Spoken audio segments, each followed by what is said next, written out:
तुम किसी भी IITian को पूछो कि जेई प्रिपरेशन वाली लाइफ ज़्यादा आसान थी या IIT वाली लाइफ ज़्यादा आसान है, शायद 99% लोग यही बोलेंगे कि जेई प्रिपरेशन वाली लाइफ ज़्यादा आसान थी। Because you have been fooled by your teachers, society and your selfs. हमें से कितने लोगों ने जेई प्रिपरेशन या इंजीनियरिंग हमारे इंटरेस्ट से चूज़ किया था, और जब हमें इसी इंजीनियरिंग की ब्रांच चूज़ करनी है, वी आर क्लूलेस। समझ आएगा भी कैसे? इस पूरे डिसीजन मेकिंग के इक्वेशन में इंटरेस्ट तो है ही नहीं, तो हमारे पास सिर्फ एक ही बेसिस बचता है जज करने का, प्लेसमेंट्स।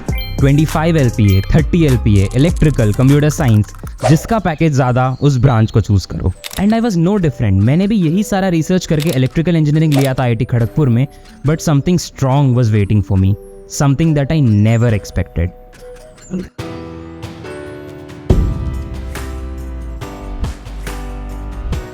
कैंपस आने के बाद मेरे ड्रीम्स बहुत हाई थे। I wanted to explore a lot of things that I never did before. Launch a startup, start a YouTube channel, learn multiple skills, coding.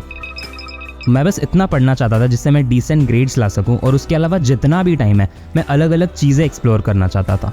But I didn't know that reality was going to hit me hard. जिस पढ़ाई को मैं decent समझ रहा था, उस semester के results के बाद मुझे पता चला कि उतने पढ़ाई से कुछ नहीं होने वाला। एंड प्लेसमेंट्स में अच्छी कंपनीज क्रैक करने के लिए CGPA बहुत इंपॉर्टेंट होता है, and obviously I did not want to compromise my placements. And here started the journey of doing what I didn't want to do. मैं क्लासेस अटेंड करने लगा, बैकलॉग्स कंप्लीट करने लगा, एग्जाम्स के लिए ज़्यादा पढ़ने लगा। आई didn't know what I was doing with my life. All my life was going into electrical engineering, because electrical engineering was special. It demanded much more time than other branches, and it was much tougher than all the other branches. But then, why did I choose electrical engineering at IIT Kharagpur? Why not some easier branch at IIT Bombay or Delhi or some other place? Let me show you something. This is the list of companies that come for internships and placement at IIT Kharagpur.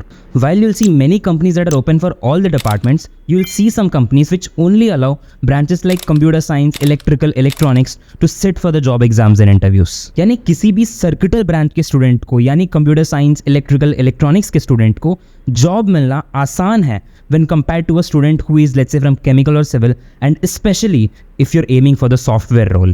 And this is how the entire branchism happens at IIT, जहाँ पे ऐसे departments है like CS, electrical, जहाँ पे तुम्हें placement में आसानी होगी but you have much less free time, और जहाँ पे ऐसे डिपार्टमेंट्स है where the subjects are easier and free time ज़्यादा है एक्सप्लोर करने को, बट प्लेसमेंट में स्ट्रगल है. So after spending 2 years at IIT, if you ask me what I have to say, if you have a strong inclination towards software, coding, and you want a placement in that, I'll strongly recommend you to choose circuital branches like computer science, electrical, electronics, etc. But if you want to explore lots of things, if you want to try from business to finance to startups and everything, you'll probably need more time. And ऐसे में I would suggest you to go for non-circuital branches like chemical, mechanical, etc. But still, दोनों के अपने अपने pros and cons हैं, अपने अपने trade offs हैं, and it's up to you to decide. But remember, चाहे तुम्हें अच्छा डिपार्टमेंट या कॉलेज या IIT मिले या ना मिले, in the long term this is not going to matter. In the long term सिर्फ एक ही चीज़ मैटर करता है. Everybody has a fire inside. If you can keep that fire alive, no matter what, you will shine.